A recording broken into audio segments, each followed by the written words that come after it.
C'est un réel plaisir de savoir que vous êtes nombreux à nous suivre pour le compte de votre magazine L'Invité. Chers amis téléspectateurs, nous vous saluons de partout où vous êtes en train de nous suivre. Aujourd'hui, L'Invité reçoit pour vous un homme d'État et c'est pour nous un réel plaisir aussi de partager le plateau avec lui. C'est sa première venue, en tout cas dans ces magazines L'Invité. Nous recevons pour vous l'honorable Juvenal Monoubo. Bienvenue, honorable. Merci, madame. Merci pour l'invitation et salut à tous les téléspectateurs de votre chaîne. Alors, on dit que vous êtes député national élu de Walikale. Exact, c'est en province du Nord Kivu. Cadre de l'UNC. De l'UNC de Vital Kamerhe. Alors, honorable, nous sommes sur ces plateaux. Nous allons parler au fait, premièrement, sur votre tournée que vous venez de faire à l'est de la République démocratique du Congo, puisque vous êtes de là, vous êtes élu de là. Alors, dites-nous un peu comment s'est passée votre tournée. Oui, merci. Je viens de l'Est, en fait. Je suis arrivé à Goma et puis je suis allé jusqu'à Walikale. Walikale, c'est l'un des 6 territoires de la province du Nord Kivu. Et donc, je suis parti dans le cadre des vacances parlementaires.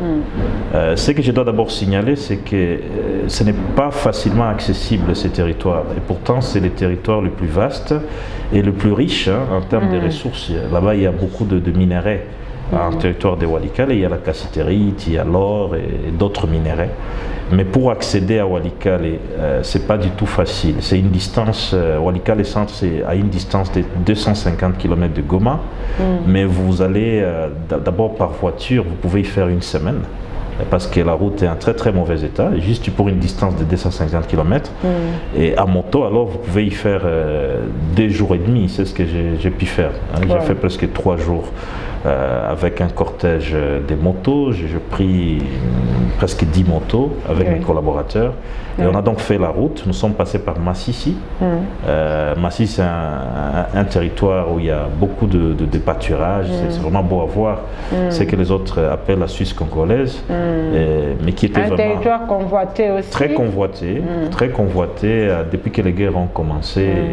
Disons avant 1990, c'était vraiment les paradis. Mais après, c'est devenu une zone rouge. Avant, il y avait des vaches un peu partout. Ça, c'est Massissi.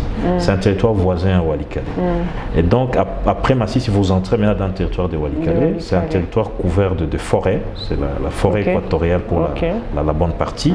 C'est un peu comme en Équateur, c'est un peu comme autour de Kisangani. Et la route est en très très mauvais état. Il y a 3 sociétés maintenant là qui essayent de faire l'entretien des routes, mais il n'y a pas encore des investissements sérieux parce que le sol est très têtu. C'est un sol fragile. En période de pluie, même si vous avez fait quelque chose, s'il n'y a pas de la bonne maintenance, argilé. Très argilé. C'est pas un sol sablonné, quoi, c'est argilé. Et puis c'est vraiment fragile quand il pleut. Même si quelque chose qui a été réalisé, ça se détruit facilement. Et pour ça, donc, il faut de grands travaux. Il faut des travaux de soutenement, prévoir de murs de soutenement. Il faut vraiment des entrepreneurs. Je sais que l'Office des routes a une expertise, mais le problème, c'est le moyen. Et je crois que si on arrivait, par exemple, à chercher une expertise, par exemple, les Allemands, les Japonais, en association avec l'Office des routes, je crois qu'il y a moyen de faire quelque chose. Maintenant, il y a des sociétés locales au Nord Kivu qui ont signé des contrats avec le gouverneur militaire et qui disent vouloir faire quelque chose. Je suis assez prudent, je ne vais pas déjà... Mais on voit au fait la beauté de la ville de Goma, on voit au fait la richesse de la province du Nord Kivu, si on peut le dire. Alors, pourquoi, qu'est-ce qui bloque afin que cette expansion-là puisse arriver aussi dans ces territoires-là pour que vraiment toute la province puisse être désenclavée, être riche comme on peut le dire, comme on voit la ville de Goma, voir aussi les autres villes comme ça. Vous êtes député national, vous avez la force de mobiliser aussi. En fait, Goma, c'est deux réalités. La prospérité de Goma, oui, c'est une ville très prospère, en dépit des éruptions volcaniques. Et cette prospérité est due tout d'abord au dynamisme de la population de l'Est. En général, il y a des commerçants, des débrouillards et tout. Et comme la zone elle est riche aussi, il y a beaucoup de gens qui se débrouillent dans le commerce. Mais c'est aussi une économie de guerre, ne vous en faites pas. Il y a des gens, bon, si vous vous interrogez sur l'origine de leur richesse, il y a à boire et à manger. Quoi. Et raison pour laquelle les bâtiments poussent à Goma. Il y a ceux qui construisent honnêtement parce qu'ils ont fait l'argent de par leurs activités de manière loyale. Mais il y a d'autres, vraiment, c'est pas du tout loyal. C'est ça les deux réalités qu'il y a à Goma. Alors, la raison il y a certains qui profitent au fait de la situation, de la guerre pour s'enrichir. Et aussi construisent à Goma. Donc, il faut toujours être un tout petit peu réservé. Quelqu'un qui construit à Goma, c'est pas toujours évident qu'il a eu l'argent honnêtement. Alors, et puis bon, la raison qu'on a souvent évoquée, c'est celle de la guerre qui empêche le développement, mais je crois que c'est beaucoup plus un problème de volonté politique. C'est vrai, l'insécurité, ça retarde le développement, mais il n'y a pas suffisamment de bonne volonté. Il y a des zones qui sont considérées un peu comme des carrières, quoi. On y va juste pour chercher de l'argent et venir s'installer en ville. C'est le cas de Walikale. Donc, ceux qui arrivent à Walikale, ils y vont pour chercher l'argent, pour chercher les minéraux, les acheter à vil prix et alors venir soit construire à Goma, soit construire au Rwanda, soit en Ouganda. Et donc c'est considéré comme un champ. Vous savez, quand vous allez au champ, vous n'avez pas besoin d'y construire un bâtiment moderne. Les champs, c'est souvent l'endroit où vous pouvez à tout le moins avoir une petite bicoque. C'est un peu ça la réalité. Donc on néglige un peu ce terrain qui est considéré finalement comme une sorte de vache laitière pour Goma et pour d'autres villes de la région. Mais honorable, en toute franchise, vous venez de votre tournée en rapport avec votre vacances parlementaires, vous êtes élu de cette partie, mais si je peux vous le demander avec franchise, aujourd'hui, quel état, au fait, quelle situation faites-vous en rapport avec l'Est du pays? Vous êtes député, vous avez eu au fait à voter des prorogations au fait de l'état des sièges. Aujourd'hui, si on peut le dire, quelle lecture faites-vous par rapport à cette partie de l'Est du pays? Alors, l'état des sièges, ce n'est pas un franc succès. C'est ça la vérité. Ce n'est pas un franc succès parce que les massacres continuent. Mais ça reste quand même une initiative que le président de la République a lancée pour voir dans quelle mesure on peut avoir la paix. Mais il faut, pour arriver à avoir des résultats par rapport à l'état de siège, nous ne cessons de le dire, j'ai eu à le dire aussi dans mes communications quand j'étais à l'Est, il faut qu'on arrive à appliquer les recommandations qui ont été formulées par les députés à l'issue des séances d'évaluation de cet état de siège. Parce que nous avions auditionné le ministre de la Défense, les ministres de l'Intérieur notamment, et d'autres ministres, du budget, des finances et tout, pour savoir comment se fait-il que la guerre continue, pourquoi on doit proroger continuellement. Et il y a des recommandations, quoi. Il y a des recommandations, il y a par exemple le fait qu'il faut changer la chaîne de commandement, il faut donner les soldes régulièrement aux militaires, qu'il ne manque pas la ration. Il y a tout un tas de recommandations qu'on trouve dans un rapport bien détaillé, bien élaboré. Le problème, c'est qu'on n'arrive pas à appliquer ces recommandations-là. Donc nous restons convaincus, et c'est mon point de vue que je partage à beaucoup de collègues, si on applique ces recommandations, il y a lieu, en tout cas, d'espérer avoir des résultats et finalement de mettre fin à l'état de siège. Parce que l'état de siège, c'est une situation dans laquelle les pouvoirs sont entre les mains des militaires. Les militaires, c'est des gens qui n'ont pas été élus. Et il y a beaucoup de plaintes localement. Et on voit des militaires s'ingérer un peu de tout dans le conflit des familles, dans les conflits fonciers. Et puis, ils sont plus focus, ils ne sont pas très focalisés sur la mission de neutraliser les groupes armés. Et donc, les gens se lassent de plus en plus de cette situation-là.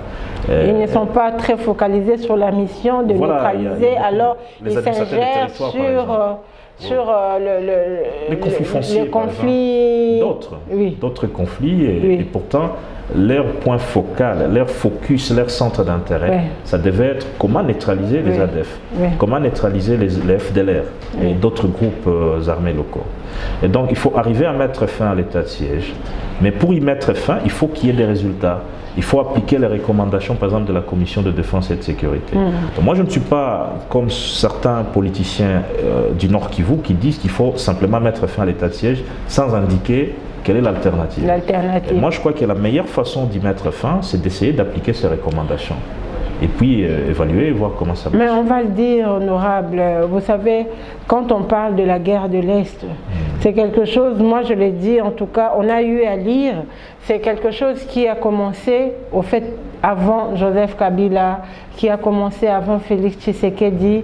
Alors aujourd'hui par rapport à cet état de siège, même si vous évoquez qu'ils sont plus dans des conflits fonciers, ils sont plus sur le problème de la population, mais est-ce qu'il y a eu des avancées? Parce que là j'ai essayé de parcourir quand même, on vous voit sur des réseaux sociaux, on a vu, vous avez publié un enfant qui a été tué, parce qu'on voit au fait de choses comme ça presque tous les jours à l'est de la République démocratique du Congo. Il y a des kidnappages qui se font. Alors aujourd'hui, oui, de mauvaises nouvelles, il y en a tout plein.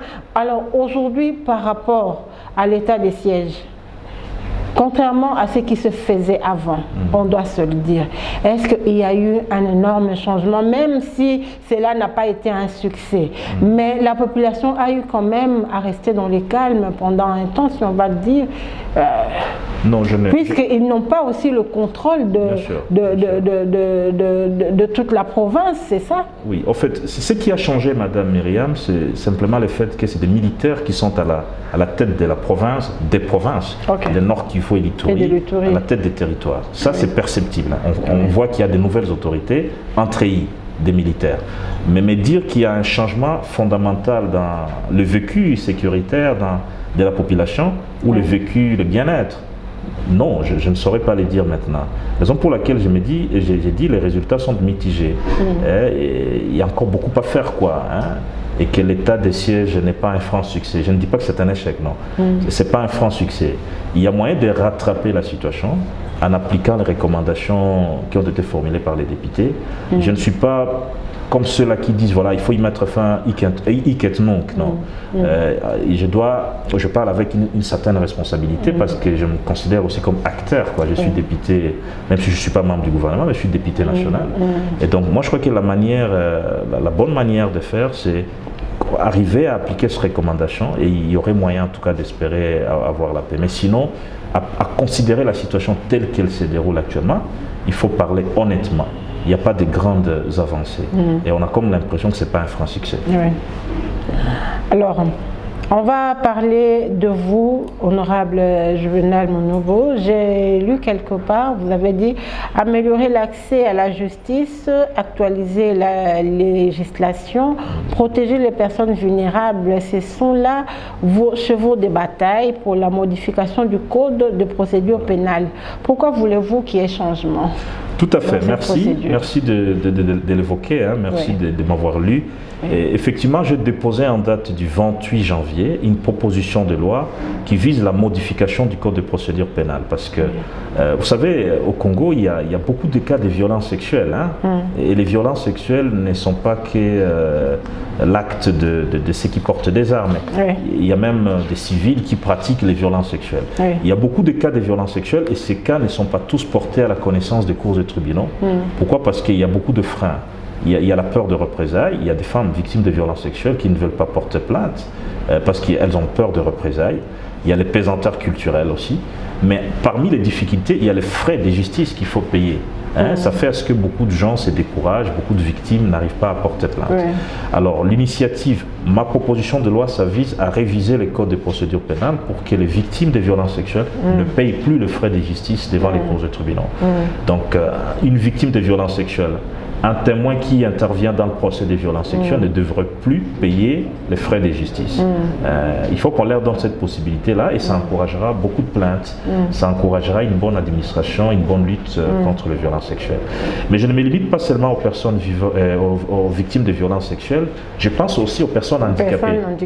Les personnes handicapées souvent n'ont pas assez de moyens, ils sont dans une situation de vulnérabilité. Je pense aux veuves, orphelins, abandonnés.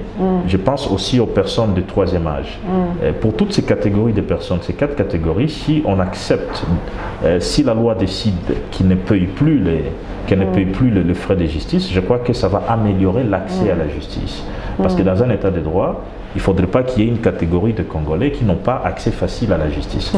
La justice, normalement, elle devait être gratuite. Elle ne devait pas être très onéreuse, très coûteuse. Et donc, c'est ça l'objectif que moi, je poursuis. J'ai déposé la proposition de loi. On a déjà envoyé au bureau d'études. J'ai reçu hier une notification. Et j'attends, lors de la rentrée parlementaire, le 15 mars, voir si ça va figurer dans le calendrier des matières. Et j'amène en même temps un plaidoyer, un lobbying, pour que ça figure, effectivement. Et le moment venu, je présenterai la proposition et il y aura un débat général qui sera organisé. Elle sera peut-être envoyée en commission politique, administrative et juridique. J'aurai peut-être l'occasion de revenir à vous pour quelques tranches en rapport avec ça, en tout cas volontiers. Mais pourquoi seulement maintenant? On voit la population quand même s'est plaint. C'est plein, on doit le dire, par rapport au fonctionnement des députés. La population même, les gens qui vous ont élu, au fait, ils se sont vus abandonnés à leur triste sort, alors que les députés, vous êtes là en train de réclamer encore des émoluments, l'argent qui doit être augmenté, alors que nous avons beaucoup de problèmes. On parle des problèmes des enseignants, on parle des problèmes des professeurs, il y a grève sur grève, alors que vous avez des palissades. Aujourd'hui, on est à quelques jours, on est à quelques jours, si on va le dire, à quelques mois, au fait de 2023, et vous rebondissez comme ça parce que vous voulez encore avoir l'électorat Juvenal Monoubo, si on peut le dire. C'est une bonne question. D'abord, madame, il n'y a personne qui sait vous dire qu'il y aura élection l'année prochaine. Il n'y a personne, même le président de la commission électorale lui-même. J'ai entendu un député dire qu'ils aimeraient que vous alliez dans cette logique-là parce que ça vous permettrait quand même d'élargir votre mandat. Vous savez, le glissement, ça vous plaît au fait? Oui, non, le glissement, ça ne plaît toujours pas à notre avantage. Ça n'a pas été facile pour nous de nous faire élire, quoi. Pour moi, c'est mon deuxième mandat. Au fait, il y a eu le premier mandat, il y a eu les glissements. Moi, je n'ai pas considéré les glissements, c'est-à-dire je vois la fin du règne de la gouvernance Kabila. Ça n'a pas été du tout bénéfique parce que nous avons dû batailler fort pour nous faire élire. Vous voyez, vous savez, si vous restez longtemps à votre poste sans élection, vis-à-vis de la population, ça crée une sorte de fatigue. On vous voit toujours là-bas, on s'imagine que votre vie s'est améliorée dans l'entretemps et tout. Il y a de la méfiance aussi qui monte. Et donc le glissement, c'est pas toujours à la faveur de députés. Vous voyez, et donc moi je souhaiterais, moi, quant à ce qui me concerne, que les élections aient lieu vraiment dans le délai. Seulement qu'on a perdu beaucoup de temps. Moi je suis membre du G13, le groupe de 13 personnalités qui avait demandé à ce qu'il y ait des réformes électorales avant. On a rencontré le président de la République 2 fois, le Premier ministre et toute la classe politique. Mais on a pris assez du temps, quoi. Il y a eu beaucoup de retard. La preuve, c'est que l'opération, comment constituer le fichier électoral, ça n'a même pas encore commencé. On ne sait pas les recensements, ça va commencer quand. La question de financement des élections n'est pas encore réglée. Vous avez entendu les ping-pong entre le ministre des Finances, je crois, et monsieur le président de la CENI, oui. Voilà. Et donc, il y a encore pas mal de choses à faire. Et donc, personne ne sait vous rassurer que les élections auront lieu l'année prochaine. Et donc, si je suis parti à Walikale, eh bien, c'est pour maintenir de bons contacts avec mes électeurs. C'est pas forcément avec un but de me faire élire demain, parce qu'on ne sait pas si demain, effectivement, il y aura élection. Si j'ai déposé cette proposition de loi, c'est parce que moi, je suis un ancien de la société civile, vous savez, et je suis un ancien des ONG aussi. J'étais à la Caritas, à la commission justice et paix de l'Église catholique. C'est que j'ai une certaine sensibilité envers des personnes qui souffrent. Et donc, c'est comme ça qu'il faut considérer. Bon, je ne dis pas que mon cas, c'est le cas de tout le monde. Il peut y avoir des acteurs politiques qui agissent par opportunisme. Oui, alors je ne vais pas revenir ici sur les débats des véhicules, des palissades et tout ça. Je suis d'accord qu'il faut augmenter les salaires des militaires, augmenter les salaires des policiers, augmenter le salaire des fonctionnaires. Mais je ne veux pas qu'on fasse du populisme et ne considérer que cette augmentation ne peut se faire qu'en réduisant les salaires des députés. Alors, on parle des salaires des députés, mais on ne parle pas des salaires des ministres ici.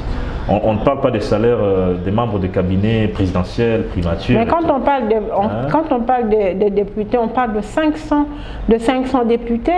C'est énorme.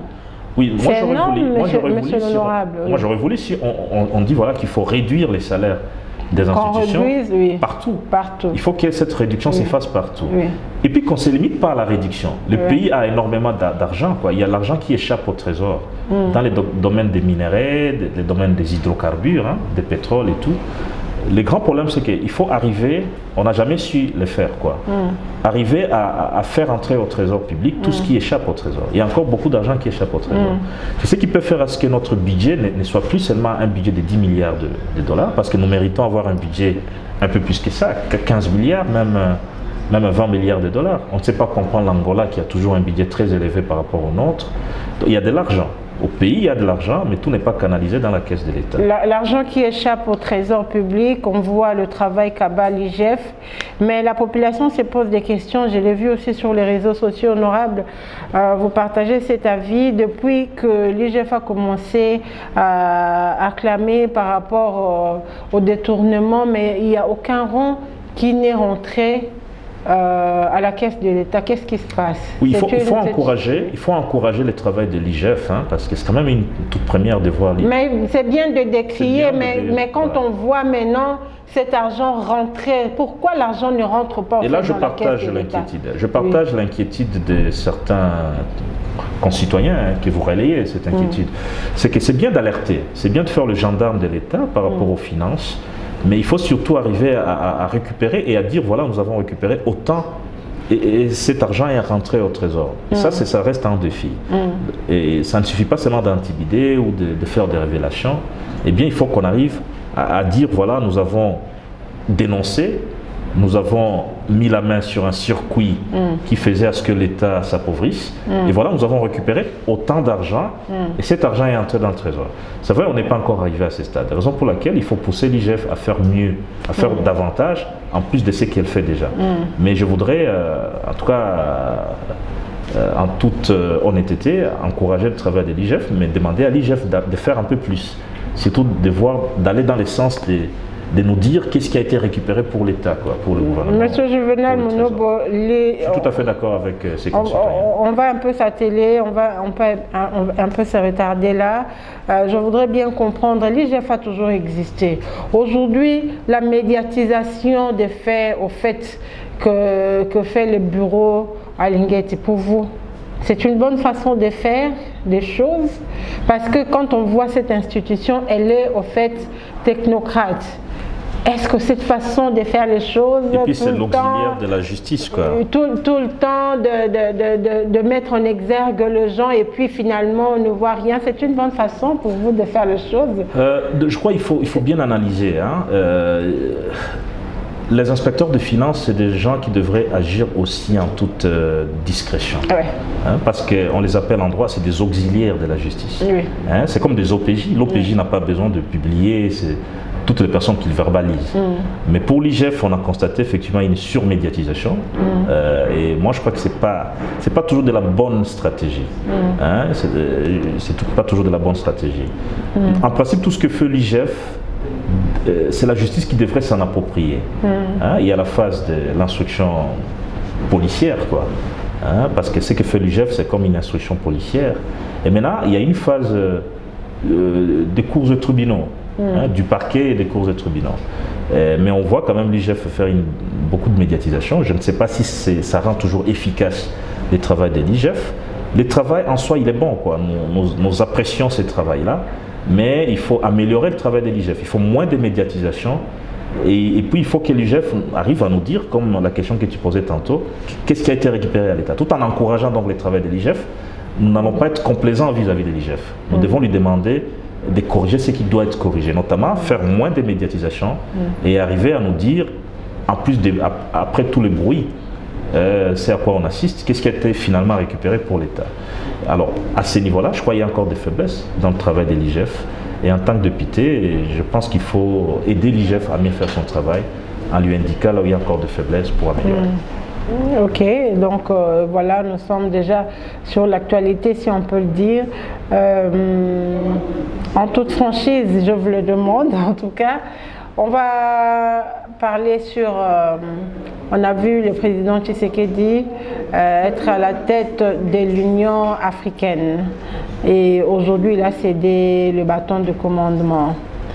Avant d'arriver d'abord à d'autres questions, si on peut faire la lecture, Monsieur Juvenal Mounoubo, député national, vous faites la lecture du mandat du président Félix Tshisekedi à la tête de l'Union africaine.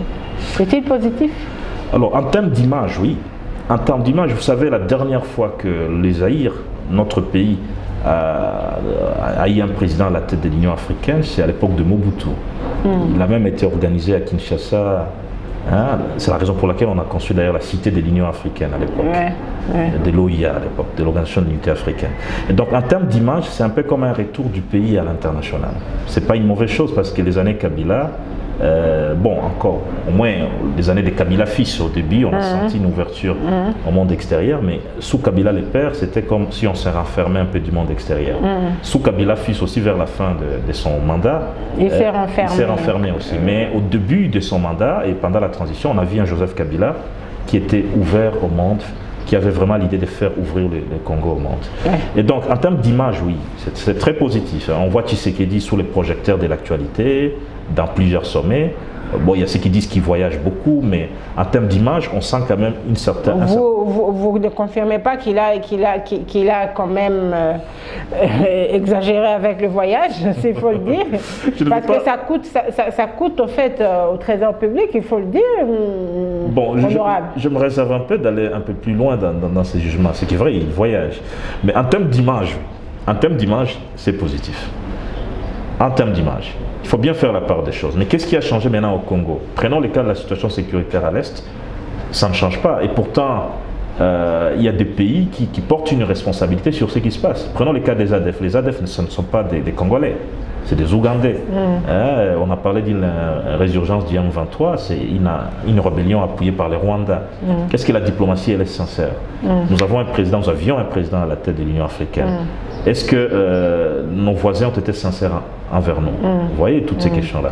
Et donc, durant son mandat, on espérait peut-être qu'on arriverait à neutraliser. Parce que l'objectif, c'était aussi faire taire les armes. C'est un objectif au niveau de l'Union africaine. Et notre président a été à la tête de l'Union africaine, mais on voit encore les conflits de l'Est perdurer. On avait signé, il y a un accord qui a été signé, l'accord cadre d'Addis Abeba, il y a 9 ans. Ce n'est que... Enfin, hier, on a fait une évaluation, mais je ne sais pas ce que ça va donner comme évaluation. Quel est le rôle des pays voisins? Ces rébellions, leurs seigneurs de guerre se cachent soit au Rwanda, soit en Ouganda. Les Rwandais et l'Ouganda n'extradent pas ces seigneurs de guerre. Quelle est la coopération judiciaire qui est organisée entre Kinshasa et ces pays de la région? Alors là, ce sont des faiblesses. Et vous aviez eu à parler de ça aussi. En dehors de nos frontières, il faut ajouter aussi le fait qu'il y a eu beaucoup de coups d'État quand même, sous la présidence de l'Union européenne de Tshisekedi. De l'Union africaine. Il y a aussi de l'Union africaine Tshisekedi. Il y a eu beaucoup de coups d'État, surtout en Afrique de l'Ouest. Alors, ajouter à ça aussi les conflits qui n'est pas résolu entre l'Érythrée par rapport au barrage de la Renaissance et tout ça. Bref, il y a eu beaucoup de problèmes, il n'y a pas eu beaucoup de résolutions, mais en termes, encore une fois, je me résume, en termes d'image pour le Congo, on a gagné quand même en termes d'image. Mais en termes de réalisation, il y a beaucoup de choses à dire, quoi. Et aujourd'hui, par rapport à l'accord cadre d'Addis Abeba, le président a été élevé au fait. Il a encore eu des responsabilités. Alors, si on peut vous demander quel conseil pouvez-vous donner au fait par rapport à cette nouvelle charge qu'il vient, à cette nouvelle responsabilité qu'il vient d'avoir encore? C'est bien d'avoir des responsabilités, mais vous venez de les dire, vous faites les retombées. C'est ça le problème? Tout à fait. Par rapport au sommet, il s'agit d'un sommet de la CIRGL. Normalement, on devrait sortir de ces sommets, pas simplement avec une déclaration finale. La déclaration finale, je crois, elle est attendue aujourd'hui. On devrait sortir du sommet avec une feuille de route, pour dire, voilà, en termes d'engagements régionaux, que vont faire concrètement les pays voisins pour aider le Congo à mettre fin à cette situation. Et on nous dira que les Ougandais sont déjà sur terrain. Moi, je n'encourage pas la présence des Ougandais sur terrain parce que les Ougandais et les Rwandais ont eu même à s'affronter en 2000 à Kisangani. Il y a eu beaucoup de morts à Kisangani lors des affrontements entre les deux armées pendant la Deuxième Guerre du Congo. Donc moi, je n'encourage pas l'entrée des troupes étrangères au Congo. Ouais. Nous pouvons nous limiter uniquement à un échange de renseignements avec eux. Alors, normalement, ce sommet qui avait comme rôle d'évaluer la mise en œuvre de l'accord d'Addis Abeba devrait nous aider à sortir une feuille de route et qu'on sache concrètement qu'est-ce qui va changer. Est-ce qu'il y aura finalement de la sincérité? Est-ce que les pays vont s'échanger finalement de bons renseignements? Est-ce que les criminels qui ont traversé la frontière vont-ils finalement être extradés? Il nous faut des choses si concrètes comme ça qui peuvent nous aider à fragiliser les rébellions qu'il y a à l'Est. Mais terminer un sommet comme celui-là simplement avec une déclaration finale, avec des intentions et pas des engagements clairs et pas une feuille de route claire, eh bien, c'est comme si ça n'aura pas servi à grand chose. La raison pour laquelle je reste un tout petit peu sceptique. Oui. Il ne suffit pas de se réunir, et vous avez raison, il ne suffit pas de prendre des responsabilités. Il faut savoir qu'est-ce que les Congos gagnent dans ces réunions, dans ces responsabilités, ou à travers ces réunions et ces responsabilités. Qu'est-ce que notre gouvernement, qu'est-ce que notre pays, notre peuple gagne? Parce que la réalité, c'est que ceux qui souffrent le plus, ce sont les Congolais. Le champ de bataille, c'est au Congo, en Ouganda, c'est vrai, il y a eu quelques attaques terroristes des ADF, mais à Kampala, c'est calme. À Kigali, c'est calme, tout comme à Bujumbura. Mais ceux qui souffrent le plus, c'est les Congolais. Et donc, nous ne devons pas être complaisants. Même si on nous donne des responsabilités, nous devons être exigeants vis-à-vis de nos voisins, leur exiger plus de transparence et de sincérité, et savoir ce que nous faisons gagner à notre pays. Cela est très important. Voilà un peu le message que je peux lancer peut-être avant la clôture déjà de ces sommets et à travers votre chaîne. Et on va encore parler par rapport à la politique du président Tshisekedi. Le commun des mortels ou bien les Congolais sont vraiment, je ne vais pas dire déçus, mais au fait ne partagent pas cette façon de faire les choses où on voit un pays, un État en train de, comment on va dire, en train de menacer un État indépendant, un pays indépendant comme la RDC, et le président ne dit rien. Alors, en tant que député national, on en a vu avec le Rwanda, on vient de voir encore récemment avec les tons qu'a pris Kagame. Est-ce que cette façon de faire les choses, en tant que garant de la nation, donner la confiance au peuple congolais, vous voyez cette façon, cette politique du président de la République, est-elle bonne? Oui, c'est vrai, j'ai eu à m'exprimer d'ailleurs. Alors, si pas la dernière déclaration, mais il y avait une déclaration de Paul Kagame, ça date de quelques mois. Oui. J'ai eu à m'exprimer parce que, évidemment, ce que fait Kagame, il est en train de nous narguer, c'est ça le terme que j'avais utilisé. Il nargue les Congolais. Et donc, moi, je ne vois pas seulement le président de la République, je vois l'ensemble des institutions. Que fait le Parlement? Quand un président rwandais fait des déclarations, des menaces à peine voilées sur notre pays, que fait le Parlement, l'Assemblée nationale, le président de l'Assemblée nationale? Que fait le gouvernement? Donc, il n'y a pas que le président de la République. Normalement, nous devrions être sensibles à ça. Si notre président l'avait fait par rapport aux Rwandais, les Rwandais réagiraient. Et donc, en diplomatie, c'est vrai, nous voulons la diplomatie, les bons voisinages, tout le monde encourage, moi-même j'encourage ça, mais vous n'allez pas encourager les rapprochements régionaux. La diplomatie, les bons voisinages, au moment où l'autre ne vous traite pas amicalement. Et surtout qu'en relation internationale, la réciprocité, c'est un sacro-saint principe. La réciprocité. La même manière dont on vous traite, c'est la même manière que vous pouvez traiter l'autre. Oui, et donc, on sent quand même, c'est comme s'il y avait une certaine faiblesse de notre côté.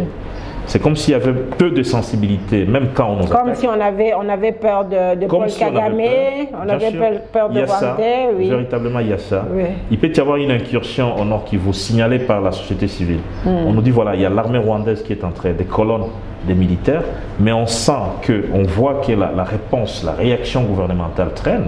C'est des faiblesses, ça peut paraître vraiment comme des faiblesses et nous devons nous rattraper. Et là, je ne vois pas que le gouvernement, je vois l'ensemble des institutions.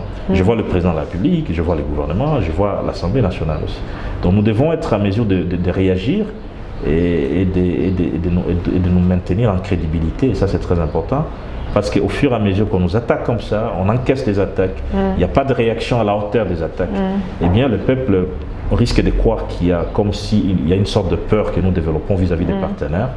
Et ça ne devait pas se passer comme ça. Le Congo, c'est un vaste pays. Et il n'y a pas très très longtemps, dans les années Mobutu, je ne crois pas que le Rwanda ou l'Ouganda pouvaient tenter ce qu'ils sont en train de tenter aujourd'hui. Et donc, je crois qu'il faut restituer au Congo sa grandeur. Et ne peuvent restituer au Congo sa grandeur que des Congolais. Et ceux qui ont eu la chance d'être à la tête des institutions. Donc, nous devons vraiment, je le dis aussi, ça me concerne moi aussi en tant que député, nous devons nous réveiller davantage. Et surtout lorsque il y a des attaques comme ça, nous ne devrions pas maintenir une attitude de passivité, parce que nous risquons d'être mal compris par la population. Je suis tout à fait d'accord avec ça. Juvenal Monobo, député national aujourd'hui, demain, quel est votre rêve pour le Congo? Alors, vous savez, mon rêve c'est quoi? Moi je voudrais d'abord que d'ici jusqu'à la fin du mandat, d'ici jusqu'aux élections qui seront organisées, qu'il y ait quand même quelque chose qui a été réalisé dans ma circonscription électorale. Tu sais, je compte rencontrer le Premier ministre pour échanger un peu avec lui sur les programmes des 145 territoires. Je voudrais savoir qu'est-ce qu'ils ont prévu pour Walikale. Oui. Ça, c'est très important. J'ai adressé une demande d'audience à travers ses collaborateurs. J'attends qu'ils me fixent l'audience, qu'on échange vraiment à bâton rompu là-dessus. C'est d'abord ça. Donc, je voudrais que quelque chose change à Walikale d'ici à 2023. Je me suis associé aussi avec des acteurs de la société civile. On a lancé SOS Walikale, c'est une sorte d'iceberg, une initiative de développement. Alors, pour voir comment nous pouvons lancer un cri d'alarme pour dire qu'il y a des gens qui souffrent là-bas et si on peut mobiliser un financement ou un appui pour Walikale. Après, je vais évaluer. À la veille des élections, j'évaluerai si ça vaut la peine de me présenter encore comme candidat. Eh bien, ça ne me gênerait pas d'avoir un troisième mandat. Mais le moment venu, tout dépendra de ce qui sera réalisé. S'il n'y a rien qui est réalisé, je n'aurai pas le courage de me présenter. Et là, je rentre au barreau, je fais mon travail en tant qu'avocat. Mais s'il y a quelque chose qui change, je pourrais encore une fois citer un troisième mandat, mais ce n'est pas encore le moment. Et la santé de l'UNC, de Vital Kamerhe? Alors, il va bien, il est aux soins, mais j'ai eu quelques nouvelles récentes de lui. Il va bien. Alors, notre souci au niveau de l'UNC, c'est qu'une fois rétabli, qu'il rentre au pays. Et puis qu'on mette fin à son dossier, parce qu'on a cessé de le dire. C'est un procès, ça a été un procès politique, où on n'a pas pu démontrer de manière, au-delà des doutes raisonnables, de manière claire, on n'a pas pu démontrer sa responsabilité, qu'il a détourné l'argent, on n'a pas pu démontrer cela.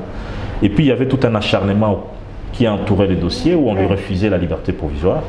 On s'est réjoui quand même qu'il ait obtenu cette liberté provisoire, il est aux soins, donc on lui souhaite prompt rétablissement, bon retour au pays, et puis on souhaite la fin de ces procès. Il faut qu'on mette fin à ces procès et qu'il retrouve une vie politique normale. Et nous n'avons pas encore à nous décider maintenant sur ce que sera notre position pour 2023. La priorité pour nous, c'est la santé de Vital Kamerhe, c'est son retour au pays, et qu'on mette fin au procès qui a été concocté sur lui de manière tout à fait injuste. Merci d'avoir été notre invité, mais avant de nous quitter, votre mot de la fin. Alors, le mot de la fin, c'est que l'avenir du Congo est prometteur. Mais pour cela, il faut une bonne gouvernance. Il faut que les gens se mettent au travail. Nous devons être unis. Il y a des questions pour lesquelles on ne devrait pas avoir de considération partisane. Et nous devons asseoir cette démocratie. Et il faut opérer des réformes, notamment les réformes électorales, parce qu'un pays sans réforme, c'est un pays qui chancelle. Donc c'est un avenir prometteur, mais tout dépendra de ce que nous, Congolais, nous aurons décidé de notre pays.